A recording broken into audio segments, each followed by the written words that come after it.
Hey everyone, Robert Ferringo of Doc Sports here with a special Friday edition of What Are the Odds?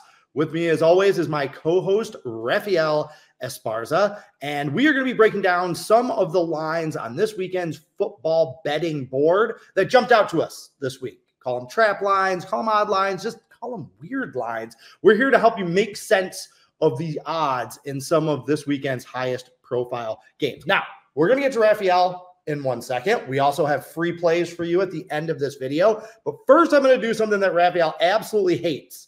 All right. If you know Rafael and if you've known him and worked with him as long as I have, you know that there are two things that he hates: the NFL and self-promotion. Ew. So I know he's not going to do this. I am going to do it, Rafael. I'm sorry. But this weekend, Rafael Esparza has his 8-unit college football total of the year. Now, I'm not saying this for Rafael's sake. I'm not saying this for What Are the Odds' sake. I'm saying this for your sake. Honestly, he's one of the best college football totals, bettors, handicappers that I have ever seen. I don't even mess with college football totals. It's way too much for me, but he is an ace at it. I believe he's hit 4 out of 5 7-unit college totals. He is stepping it up with an 8-unit college football total. And I'm going to do you one better.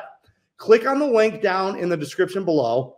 That's $60 free that you can use at Doc Sports. Our top games for football are $30 a piece. So you can actually get Rafael's 8-unit college football total of the year absolutely free and still have $30 to use towards someone else's play this weekend. Like your play.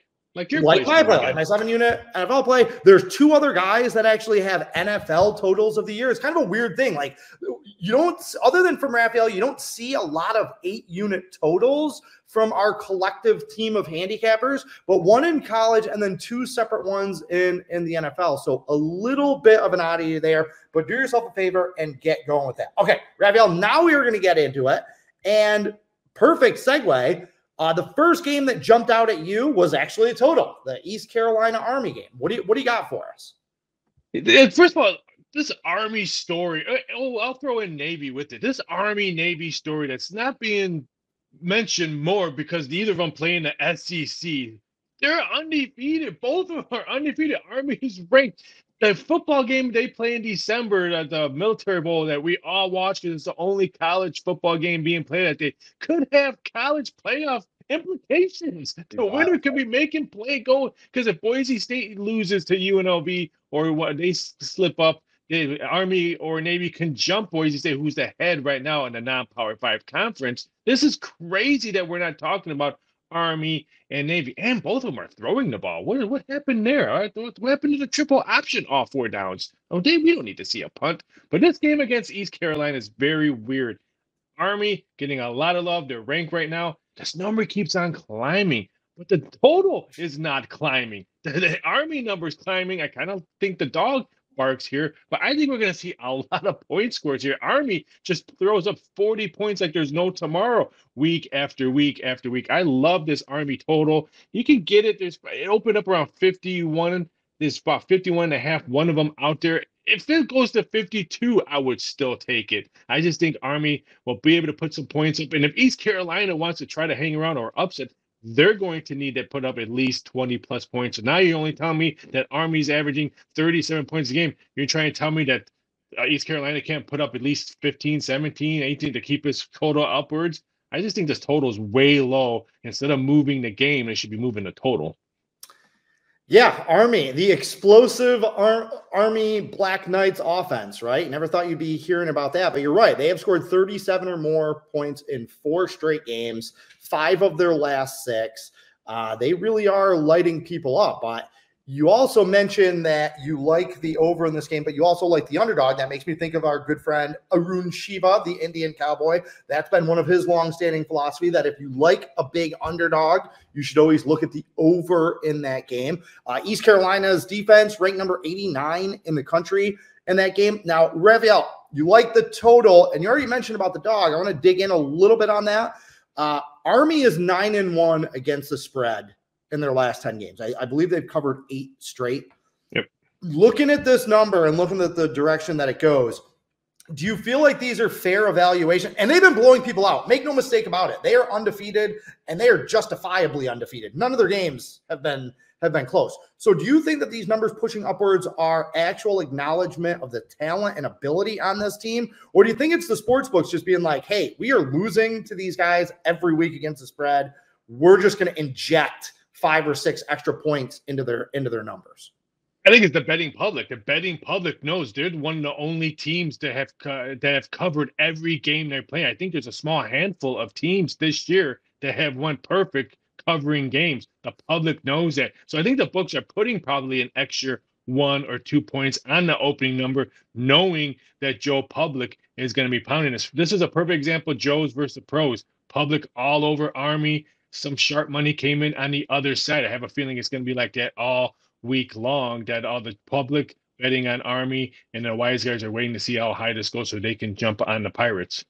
And again, with all your experience in working in sportsbooks, you are admitting that is actually a thing, that the odds makers will look at a team that is beating them consistently each week and start to shade those numbers, right? Like, yes, we did it for the Patriots every year when Tom Brady was there, when they were covering machines. We would add a point and a half just because we knew the public was. Super Bowl, when the 49ers were in the Super Bowl a couple of years ago, Reno had almost a point and a half different than what Vegas had, because everyone was driving from San Francisco to Reno, knowing that they were going to bet to San Francisco. So they put a point and a half bet a different number than what everyone else around there. So yeah, books do that all the time. It's knowing your business, it's knowing your customer. Absolutely. All right. Shifting gears, we're going to dip up into the Big Ten. Another number that jumped out at you is we have Michigan -4 on the road at Illinois. Michigan coming off of a bye week, also coming off of a loss out at Washington when last we saw them. The Wolverines have been struggling this year, as expected. You lose your head coach, you lose the amount of talent to the NFL that they did. You had to expect some struggles there. 1-5 against the spread so far this season, but they are favored on the road at Illinois. And what is it about this game, this matchup, and this number that jumped out at you, Raphael? If Illinois didn't blow a double-digit lead last week to Purdue, would this be that big of a number? I think Michigan might have been maybe a 2.5, but 3 and 4, there's 4 is pretty much all over the place. I don't think we're going to see 4.5. I think it comes back down by kickoff. I just don't understand this number. I am not sold on Michigan. First of all, why are they ranked with 2 losses? There's other teams behind them that should be bumped up on that one. I'm totally blown away. I just don't understand why we have to go blue, put them a number that they shouldn't be around. They shouldn't be a field goal favorite on the road with an Illinois team that could probably establish the run against this Michigan defense. I'm a little bit puzzled. And Illinois is 4-1 against the spread. They have 1 push this year. I don't understand why the betting public, I'm going to put pinpoint on the betting public and the odds makers, because the betting public jumped on Michigan right away on this game. Have they watched any football? Were they just watching baseball playoffs, CFL, horse racing on Saturday? Are they not watching what I am seeing? I'm just not sold on this one. I think it's a totally overreaction on how Purdue came back last week against Illinois. I think maybe it was a look ahead. Maybe Illinois knows, hey, we have Michigan next week. This Purdue team sucks. And then they made them come back. I think it was a way overlooked on that one. Okay, tradition, history, things like that, big in college football, right? Does it sway you at all to know that Illinois has not beaten Michigan since 2009? Okay, they've lost either 6 or 7 straight in the series. How much do historical matchup trends like that factor into your own handicapping? And do you think it's at play here? And part of the reason why this number is maybe a little bit thick on the Wolverines. It does, but I think style of play and how that team plays back then, this 2009 team is totally different. Illinois is a totally different team they were back then. They have new traditions coming in. Illinois used to be that kind of Big Ten football where just pound, pound, pound. Now they're starting to do a lot of OPOs, a lot of the quarterback is running around and stuff like that. Totally different. And we're going to see these historical trends just get blown up in college football as they keep on blowing up the conferences and adding more teams that have never been in it. I'm shocked at how well some of these old Pac-12 teams are doing in the Big Ten right now. So it means a little bit to me, but I think when years pass, those stats might be obsolete. All right, shifting gears to the next game that we're going to talk about, kind of a similar setup in a way. One of the lines that jumped out at me was Miami -5 at Louisville. Okay.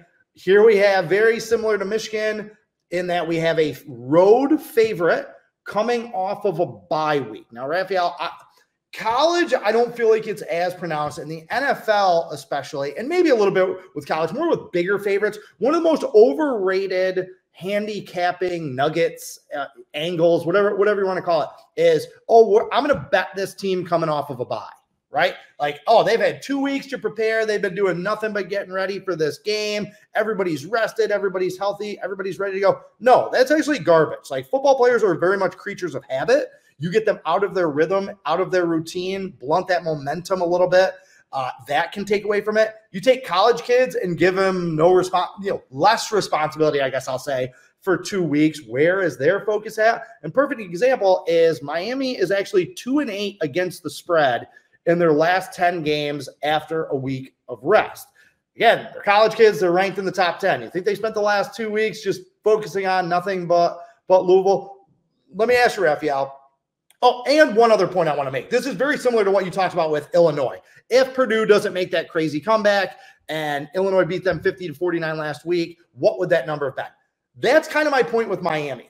Miami should have lost to Virginia Tech a few weeks ago on that Hail Mary that the referees screwed them out of. And they should have lost to Cal 2 weeks ago. They were down 38-18 on the road. Big primetime game. They come storming back, win 39-38. So if Miami was 4-2 instead of 6-0 and in the top 10, where would you have this number one? And number two, are you kind of with me on the week of rest coming off a bye week type of thing? What are your thoughts on where we're at here? Look at bye weeks if you have an injured team that maybe players are coming back after the bye week. Then I'll start looking at some bye week numbers. But if your team is just the same team going into the bye week and coming back to the bye week, especially these college kids that care less about their bye week status, they're just happy. Woohoo, we don't have practice for 3 days. We're going party. I mean, does a bye week mean anything for Travis Kelce? His bye week, he's all over the world with his girlfriend. So I don't put that much stock into it unless you have an injured team that may be getting healthy. Like the 49ers, when they come back off their bye week, they're getting some players back. Some of the players probably needed an extra a week to rest, but other teams like Miami doesn't need anything. And you're correct. They should have 2 losses right now. This game would have been closer to a pick 'em more than what it is. I call them the cardiac Canes because every week, if you're a Cane fan, you probably have worse heart pains than I do watching a game because you should have 2 losses on there and they just get miracle wins week after week. Does that stop this week? I believe it does. Yeah, Jeff Brom has always been a very good underdog coach. He's 11-5 against the spread the last 16 times he's been taking the points. And I just feel like we've been here before. Now, listen, there are some very sharp people, some people that have very strong opinions about Miami this week, like them a lot, even some people on our site. But I just feel like we've kind of been here with Miami before, haven't we, over the last 10, 15, 20 years that, everybody wants to build them up because they just want Miami to be back, right? They want Miami to be back in the national spotlight. Then they throw up on themselves, and I can see them losing this game by 2 touchdowns. Well, one thing about this game's really big for the SEC.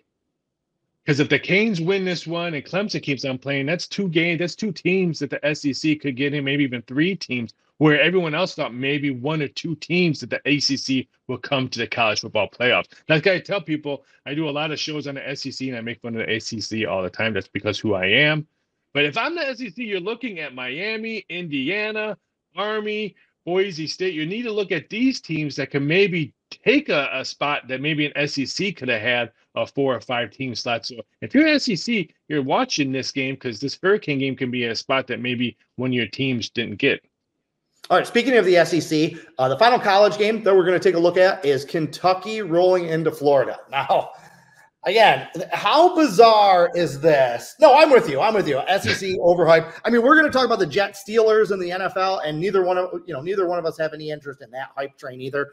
But look, what jumps out at me is, like, if you could go back 10 years ago and tell yourself, listen, in 2024, Kentucky's going to be favored in Gainesville over the Gators, you would have thought that was insane, right? Like at one stretch, until Kentucky beat them in 2018, I believe it was, Florida had beaten Kentucky 31 straight years, total domination. We talk about those historical matchup trends, right?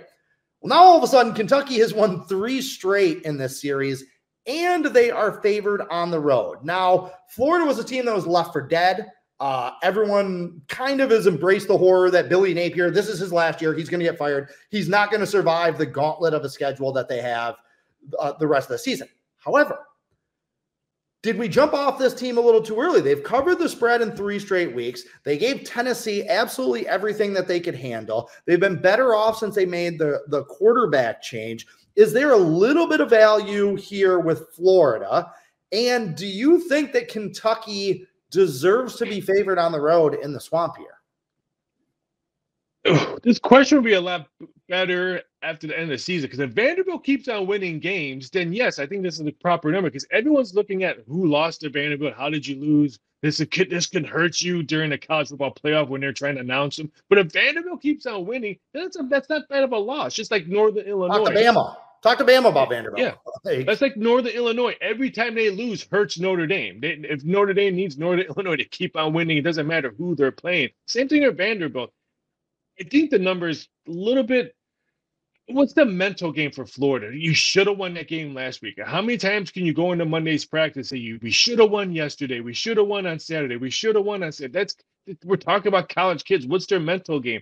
That I read, and I know a donor over in Florida, he says the transfer portal is going to be completely nuts for this football team, because everyone's going to want to leave after the season as their head coach. So are these kids playing for, okay, I'm showcasing for another team, or I'm just done with this team already and I'm out as it is? It was a bad mental loss last week when they should have beaten Tennessee. I don't want nothing to do to Kentucky. If it wasn't for Stoops' contract, he would be on the hot seat as well. But I'm going to take Florida plus the points if I can get more. If it goes to 2.5, or maybe I don't think we'll see 3, but if it goes 2.5, I might have to take the Chomp in Gainesville. I might have to take the Gators.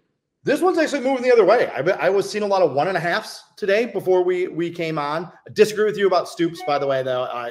Kentucky is just an awful program in general. The fact that he's been able to get them relevant and have them competitive in the SEC is a minor miracle. So I feel like that guy can write his own ticket and can stay at Kentucky for 20 years. But I'm just not buying them as a road favorite here. I don't like the style of play that they embrace. Win with defense, running, shorten the game, don't turn the ball over, that kind of grinded out mentality. Those teams make great underdogs, right? We saw it when they played Georgia. We saw it when they played against Ole Miss, winning one of those outright, almost beating Georgia outright. But those types of teams in the favorite role, it's just not the same thing. I feel like Florida might have a little bit more of an edge to them in this game. So that's one of the results that I'm definitely going to be keeping my eye out. Now, 2 Vegas books has 2 right now, and DraftKings moved it to 1.5 45 minutes ago when it was 2. So, and do you feel like the majority of? Do you feel like that move is a reverse line movement where the sharp action's coming in on Florida, or do you feel like the majority of the action is coming in on Florida? Like, who has the more tickets written for them? Right now, ticket money coming in is still on Florida, so I want to wait to see. Like I said, thank God it's a 6:45 game, because now you can have chase money moving this number on Saturday. Chase money means people who lost all day on Saturday are chasing their money and can move a point where the point should have been moved, but they both had to move it because everyone's chasing money. So this is a great chase spot on Saturday night. All right, speaking of someone who is chasing a win, the Seattle Seahawks are heading down to Atlanta. Okay, this was one of your games that you picked that jumped out at you. Seattle +3 down in the dirty. What was it that really got your attention about this number in this matchup? Seattle stinks. They can't stop a cold right now. I think this number was made when they were playing well and still one of the undefeated teams. Atlanta is improving week after week. Cousins is getting to know his plays and his players week after week, and they're getting healthy week after week, and they're finally using Pitts as a tight end. Hey, he's still there. I can't believe they're finally kept pointing him out. I just like this Atlanta team because they're starting to familiarize with the units that they have, the players that they have. They're getting healthy, especially on the D-line. I just like the way Atlanta's playing. And if you're the Falcon, you had to watch what the Saints did last night or Thursday night. Jeez, it's just between you and Tampa right now because Carolina and the Saints are going nowhere. I think it's a great spot. And you tell me 3 points at home against Seattle team? I like Atlanta in this spot. All right, Seattle started 3-0. They have lost 3 games since, so now they're 3-3. Teams in that situation that won their first 3 games and lost their first 3 games are 1-7 against the spread historically when they are not favored in Game 7. Seattle also West Coast team traveling east. Some people don't put much stock into that. In certain instances, I do. Could be an ambush. However, Raphael, do you worry at all about a letdown factor maybe for the Falcons? They're 3-0 straight up and against the spread in their last 3 games. 3 divisional games. You don't see that very often, especially with the way that the NFL has backloaded divisional matchups in the NFL schedule. You don't see a team have to play 3 straight divisional games very often like the Falcons just did. They won all 3 of them. They beat New Orleans in a last-second play, beat Tampa Bay in the walk-off play 4 days later on Thursday, and then they handled Carolina, who is, because of injuries, right there with the Saints, is the worst teams in the NFL. But 3-0 straight up and against the spread against 3 divisional opponents. Do you worry about them kind of hitting a wall or having a letdown here? No, because they have momentum. You know what's good momentum? Getting W's. Doesn't matter how you got them, who you played, injuries, no injuries. Getting W's. Look at Kansas City. We'll put them in effect. It's probably one of the world's worst undefeated teams that I've seen in the NFL. I mean, granted, they have no wide receivers. Me and you can run routes for that Kansas City, but all they do is win teams. And you know why? Because they have momentum. They've been winning games. They have Patrick Mahomes. Now, Atlanta, Kirk Cousins, a much better quarterback than the Falcons had last year. They're winning games. What do you think the practice is in the locker room when you're winning games? It's pretty fun to hang around with. I don't know. This is a game I'm definitely very interested in, not just because I'm live in Atlanta, so I'm nearby this team, but there's something that's bothering me about this Falcons defense. The fact that they still can't rush the passer. They went out and got Matthew Judon. They still only have 5 sacks on the year. I think the Giants have 26 sacks already. Atlanta has 5. How is that even possible? They're not forcing turnovers. They're not sacking the quarterback, which tells me that a lot of their defensive stops are coming from kind of fluke things. Like, I just don't know if that's sustainable. Give me a lot of points scored in this game with this defense. I agree. There's some people that I'm kind of trained that if I see an NFL total of 50 or more, look at the under, just that counterintuitive kind of way. But this is not one that I am betting the under over 50 because, as you mentioned to begin with, Seattle's defense stinks. Not a good look for Mike McDonald, defensive coordinator coming from Baltimore. Their defense is still fine without him. Seattle, I mean, all they're doing is blitzing. They're just throwing bodies at the quarterback on every play, and it's not working. They're not getting to the quarterback, and they're not stopping anybody. I mean, Detroit, when they played the Lions, was just kind of like patting them on the head and throwing the ball, for 30, 40-yard gains down the field. I do feel like Atlanta is going to be able to move the ball. I'm not sure that I trust that Falcons defense just yet. All right. Speaking of the Lions, who handled Seattle on that Monday Night Football game, number that jumped out at me was Detroit plus 1.5 at Minnesota. A lot of interest in this game. The Lions have been the best against the spread team in the NFL over the last 3 years. They've been a money machine, just an absolute juggernaut. Okay, so it's weird to see them in the underdog role. Most people consider them an NFC frontrunner, one of the best teams in the league right now, playing very well. And they just came off a very high-profile thrashing of the Dallas Cowboys last week, off a bye, in prime time. Absolutely embarrassed Jerry Jones on his birthday. But was that a game? I'm tired of people saying, oh, we went to Dallas and beat the Dallas on prime. That's the Dallas in prime time. No, not a game. A 47-9 win is a 47-9 win in the NFL. Doesn't matter who it's against. It was still an impressive display from a team that has been playing impressive football, right? Team with a lot of hype goes out, blows somebody out. It could have been the Browns. I mean, you beat them 47-9. It's still like, okay, Detroit is who we think that they are. But now a week later, slow down a second, they are underdogs going into Minnesota. Do you feel like the sports books have this one right on the number? That's number one. And not only right from the Lions side. If you want to say, you know what, the Lions been killing the sports books for 3 years, they shouldn't be catching points from anybody. You could look at it that way. Or you could say, you know what, the Vikings are undefeated. The Vikings are at home. Why are they not a full 3-point favorite on this number? So I'm going to let you take it away. What do you think about this matchup? And what do you think about this number? Do you think they got it right? Yeah, they got it right because they're getting great two-way action on it. That's what you want when you make a number. You could care less. Oh, we're heavy on this one, more tickets written on this one, more money. No, they're getting great two-way action on this game. So by the time the game kicks off, they might be in a plus on all four ways, side total, on road team and home team, or to maybe lose a little bit on something. They have great two-way action on this one. I'm a little bit torn on this one. I put the big X. I didn't look at it. I didn't dissect it because I want to see how Detroit comes out losing their heart and soul. Normally, you don't say a defensive guy is your heart and soul of your team. Normally, it's the quarterback or an aging guy that's been there forever, a center, something like that. But they lost their heart and soul last week in their last game against the epic Dallas Cowboys, if you want to call them for being an epic game on prime time. They lost their heart and Not soul. me. How they gonna bounce back on it? That's what I want to know. And I just love this Minnesota Vikings O line and D line, and I think that's what's going to win the game is coming from the line. I think, and I like Minnesota in this spot. I'm not going to touch this game, but I like Skull. I like Minnesota in this spot. Okay, see that's the thing. You are breaking down this number from a sports book perspective. You're like, yeah, they nailed it. Two-way action, perfect. From a handicapper's perspective, though, you say you like Minnesota. Do you feel like they're being a little bit disrespected by not being a full three-point favorite? It is. Say what you want about the Cowboys. That was a great effort, great performance by Detroit last week. Usually with teams that win by 40 plus points, there's only one direction to go from there, right? Like the next week, you're probably not going to beat this team by 40 plus points. Like the pendulum swings back the other way. You got a Minnesota team that's rested. You have a team that's playing with revenge after getting swept by the Lions last week. Again, you don't think this number and if you think the fact that Minnesota is favored, even though people still consider Detroit the better team, is that kind of an indicator line?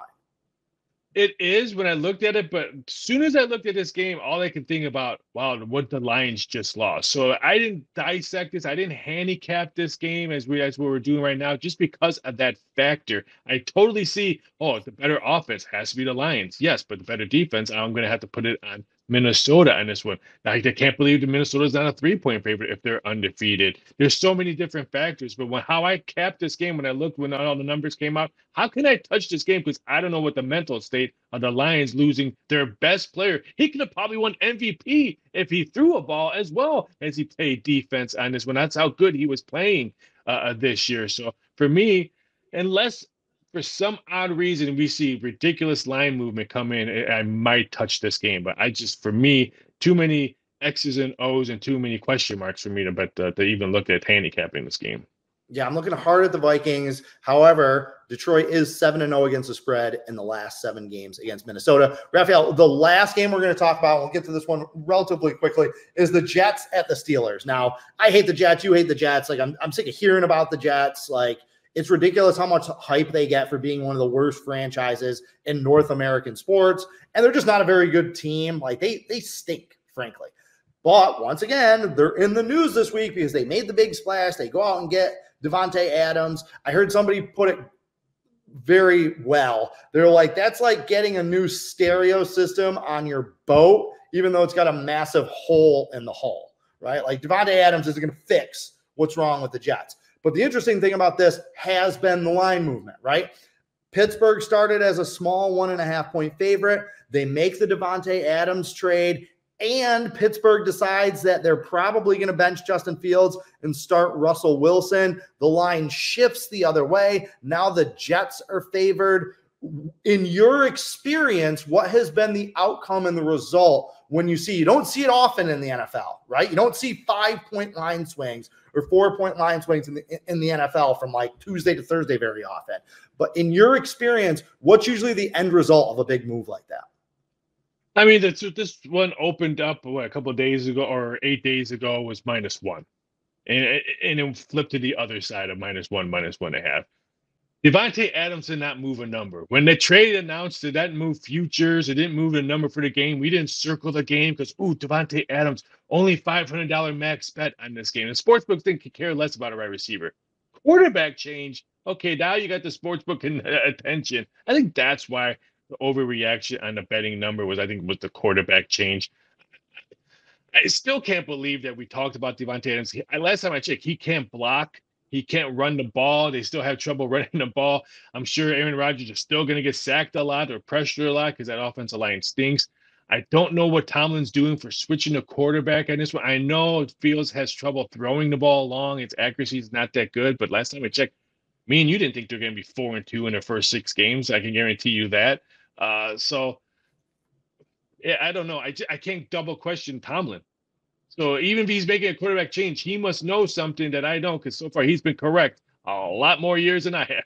I agree. I kind of like the Steelers in this game. I love them in the underdog role. I love them in the home underdog role. The Jets are on a short week. The Jets suck. Like, let's just be honest. Like, they're just not a very good team. Like, people want them to be something that they're not. They're not very good. The only thing that gives me pause is that, you know, we've talked about this before. Emotion is the enemy for betting. Right? You got to just look at the numbers. You got to stay on an even keel. I think there's a part of me that wants the Jets to continue to fail, and that makes me kind of second guess betting against them. You don't want to bet with emotion. You want to use logic, reason, and mathematics, right? But I do like Pittsburgh in this game. I don't think the Jets should be favored over pretty much anyone right now on the road in the NFL, especially a very good Steelers team. All right, Raphael, free pick. Let's get the people out of here. But before we get there, give them something that they can use. I'm going to go to my favorite league of all sports that I handicap, the NFL. I'm going to the NFL. I'm going to take the Green Bay Packers. This one wasn't going to be my free play until it moved to 2.5. I understand that it's not snowing in Lambeau Field. It's not going to be that cold, so there's not going to be that much disadvantage. But still, going to Lambeau Field means something. And now you tell me you moved it to 2.5. I like the Packers in this spot at home, protecting home field against Houston. All right, give me one of the games that we talked about. I'm going to take Illinois at home with the 4 points. I think that this feels like a Super Bowl game for Illinois. You know, Michigan's not the team that they were. They're still getting too much respect in the top 20 from voters, as you mentioned, with them staying in the top 25, despite them not being the same team. I think they're still getting too much respect from the odds makers and the bettors as well. But one thing about that is that when you're the defending national champs, everybody has that game circled. So even if Michigan goes in the toilet the rest of the season, that's still a big game for all of their opponents. Illinois has not had success against Michigan, but this is the first and most vulnerable Michigan team that they've probably gotten a shot at home in Champaign in a really long time. I like Illinois to win this game outright, but since the books are giving me the points and this could turn into another Big Ten low-scoring slogfest, I will gladly take them. So, all right, that's it for What Are the Odds this week. Make sure to check back next week on Wednesday for regularly scheduled programming. In the meantime, Rafael Esparza's 8-unit college football game of the year. Click that free 60 link. And that's it. Everybody, good luck. Have a great weekend, and Carpe Diem.